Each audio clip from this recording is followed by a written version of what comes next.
BGS ಮಠದ ಆಡಳಿತದಲ್ಲಿ ಅಲ್ಲಿ ಜವಾಬ್ದಾರಿ ಸ್ಥಾನದಲ್ಲಿರೋರು ಫ್ರಾಂಕ್ಲಿ ಸ್ಪೀಕಿಂಗ್ ಪ್ರಕಾಶ್ ಅನ್ನುವ ವ್ಯಕ್ತಿ 3 ರಿಂದ 5 ಕೋಟಿ ವೆಚ್ಚ ಮಾಡಿ ತನ್ನ ಹುಟ್ಟುಹಬ್ಬವನ್ನು ಆಚರಣೆ ಮಾಡಿದ್ದನ್ನು ನಾವು ಸಾರ್ವಜನಿಕವಾಗಿ ಪ್ರಶ್ನೆ ಮಾಡಿದ್ರಿ.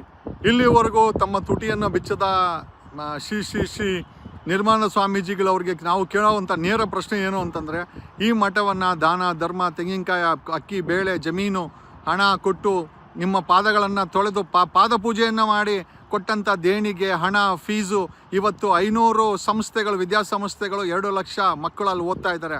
ಪ್ರಶ್ನೆ ಏನಪ್ಪ ಅಂತಂದರೆ, ಈ ಒಂದು ಸಮುದಾಯದಕ್ಕೆ ಒಳ್ಳೇದು ಮಾಡೋಕ್ಕೋಸ್ಕರ ಕಟ್ಟಿದಂಥ ಈ ಮಠದಲ್ಲಿ ಇವತ್ತು 5 ಕೋಟಿ ಕೊಟ್ಟು ಹುಟ್ಟುಹಬ್ಬಗಳನ್ನು ಆಚರಣೆ ಮಾಡ್ಕೊಂಡು ಓಡಾಡೋದು ಇಂಪೋರ್ಟೆಡ್ ಕಾರುಗಳಲ್ಲಿ, ತಿನ್ನೋದು 5 ಸ್ಟಾರ್ ಹೋಟ್ಲಿನ ಊಟದ ಸ್ಟ್ಯಾಂಡರ್ಡ್ಸು, ಜೀವನ ಮಾಡೋದು 5 ಸ್ಟಾರ್ ಹೋಟ್ಲಿನ ಈ ರೀತಿಯ ಪರಂಪರೆ ಒಕ್ಕಲಿಗ ಸಮುದಾಯಕ್ಕೆ ನಿಜವಾಗ್ಲೂ ಅವಶ್ಯಕತೆ ಇದೆಯಾ ಅಂತ ಈ ಮೂಲಕ ನಿಮ್ಮನ್ನು ಕೇಳುತ್ತಾ, ನಾನು ನೇರವಾಗಿ ಕೇಳೋದೇನು ಅಂತಂದರೆ, ಶ್ರೀ ನಿರ್ಮಲಾನಂದ ಸ್ವಾಮೀಜಿಯವರೇ ದಯಮಾಡಿ ಈ ಒಂದು ಸಮುದಾಯದ ಜನಗಳಿಗೆ, ಒಕ್ಕಲಿಗರಿಗೆ ಈ ಮಠದಲ್ಲಿ ಆಮದಾನಿ ಏನು ಬರ್ತಾ ಇದೆ, ಇದಕ್ಕೆ ಯಾರ್ಯಾರು ಖರ್ಚಾಗ್ತಾ ಇದೆ, ನಿಜವಾಗ್ಲೂ ಈ ಒಂದು ಮಠ ಕಟ್ಟಿದ್ದ ಉದ್ದೇಶ ಏನು ಅಂತಂದರೆ ಬಡವರಿಗೆ, ಸಮುದಾಯದ ಬಡವರಿಗೆ, ನಿರ್ಗತಿಕರಿಗೆ, ಆಮೇಲೆ ಎಕನಾಮಿಕಲಿ ಬ್ಯಾಕ್ವರ್ಡ್ ಅವ್ರಿಗೆ ಒಳ್ಳೇದಾಗಲಿ, ಅವ್ರ ಮಕ್ಕಳಿಗೆ ಸೀಟ್ ಸಿಗಲಿ ಅಂತ. ನಮ್ಮ ಪ್ರಶ್ನೆ ಏನಪ್ಪ ಅಂತಂದರೆ, ಯಾರಿಗಾದರೂ ಈ ಒಂದು BGS ಮಠದಿಂದ, ಆ ವಿದ್ಯಾಸಂಸ್ಥೆಗಳಿಂದ ಯಾರಿಗಾದರೂ ನಿಜವಾಗ್ಲೂ 50% ಡಿಸ್ಕೌಂಟಲ್ಲಿ ಸೀಟ್ಗಳು ಸಿಕ್ಕಿದೆಯಾ?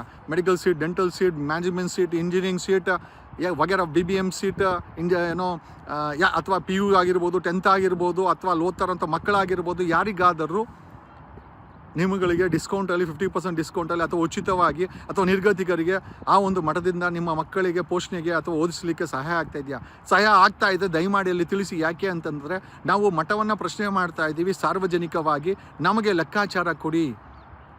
500 ಸಂಸ್ಥೆಗಳಿಂದ ಆಮದಾನಿ ಏನು ಬರ್ತಾ ಇದೆ, ಡೊನೇಷನ್ಸ್ ಏನು ಬರ್ತಾ ಇದೆ, ಭಕ್ತಾದಿಗಳು ಕೊಡ್ತಾ ಇರೋಂಥ ಡೊನೇಷನ್ಸ್ ದೇಣಿಗೆ ಆಗಿರ್ಬೋದು, ಪಾದಪೂಜೆಗಳ ಹಣ ಆಗಿರ್ಬೋದು, ಎಲ್ಲೂ ಹೋಗ್ತಾ ಇದೆ? ಒಬ್ಬ ಮಠದ ವ್ಯಕ್ತಿ 5 ಕೋಟಿ ವೆಚ್ಚದಲ್ಲಿ ಊಟದ ಹಬ್ಬ ಮಾಡ್ಕೊಳ್ತಾನೆ, ಮೈ ಮೇಲೆ ರೇಷ್ಮೆ ಬಟ್ಟೆ ಹಾಕ್ಕೊಂಡು ಓಡಾಡ್ತಾನೆ, ಚಿನ್ನದ ಒಡವೆಗಳನ್ನು ಹಾಕ್ಕೊಳ್ತಾನೆ, ಇಂಪೋರ್ಟೆಡ್ ಕಾರಲ್ಲಿ ಓಡಾಡ್ತಾರೆ.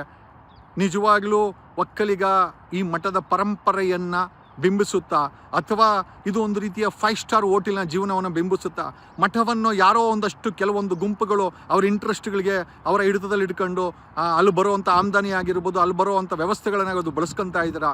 ಆರ್ ದೇರ್ ಏನೋ deviating the actual purpose of this? ಈ ಒಂದು ಮಠದ ಪರ್ಪಸ್ಸನ್ನೇ ಡಿವೈಡ್ ಮಾಡ್ತಾ ಇದ್ದೀರಾ? ಈ ಎಲ್ಲ ಪ್ರಶ್ನೆಗಳಿಗೆ ಶ್ರೀ ನಿರ್ಮಲಾನಂದ ಸ್ವಾಮೀಜಿಗಳು ದಯಮಾಡಿ ಉತ್ತರವನ್ನು ಕೊಡಬೇಕು. ಜೊತೆಯಲ್ಲಿ ಕರ್ನಾಟಕದ ನಮ್ಮ ಒಕ್ಕಲಿಗ ಸಮುದಾಯಕ್ಕೆ ಲೆಕ್ಕಾಚಾರವನ್ನು ಕೊಡಬೇಕು ಅಂತ ಈ ಮೂಲಕ ಕೇಳುತ್ತಾ, ಕೊಡಿ ಸ್ವಾಮಿ, ಲೆಕ್ಕಾಚಾರ ಕೊಡಿ. ನಾವು ಕೇಳ್ತೀವಿ, ನೀವು ಅದನ್ನು ಕೊಡಲೇಬೇಕು. ಯಾಕೆ ಅಂತಂದರೆ, ಇದು ಯಾರೋ ಒಂದಷ್ಟು ಗುಂಪಿನ ಅಥವಾ ವ್ಯಕ್ತಿಗಳ ಮಠವಲ್ಲ. ಸಾರ್ವಜನಿಕ ಸಮುದಾಯದ ಬಡವರು, ರೈತರು ಎಲ್ಲ ಕೊಟ್ಟು ಬೆಳೆಸಂಥ ಈ ಮಠದಲ್ಲಿ ಲೆಕ್ಕಾಚಾರ ನಮಗೆ ಬೇಕೇ ಬೇಕು. ಈ ಮಠದ ಸೌಕರ್ಯಗಳು, ಸಂಪನ್ಮೂಲಗಳು, ಅಲ್ಲಿರುವಂಥ ಸೀಟುಗಳು, ಅಲ್ಲಿಂದ ಶಿಕ್ಷಣ ಸಂಸ್ಥೆಯಿಂದ ಬರುವಂಥ ಆಮದಾನಿಗಳು ಸಮುದಾಯದ ಬಡವರಿಗೆ, ನಿರ್ಗತಿಕರಿಗೆ, ರೈತರಿಗೆ, ಅವಶ್ಯಕತೆ ಇರೋರಿಗೆ ಯಾಕೆ ಉಪಯೋಗ ಆಗ್ತಾ ಇಲ್ಲ? ಯಾಕೆ ಒಂದು ಗುಂಪು ಇದನ್ನು ಬಳಸ್ಕೊಂಡು ಜೀವನ ಮಾಡ್ತಾ ಇದೆ ಅಥವಾ ಬಳಸ್ಕೊಳ್ತಾ ಇದೆ?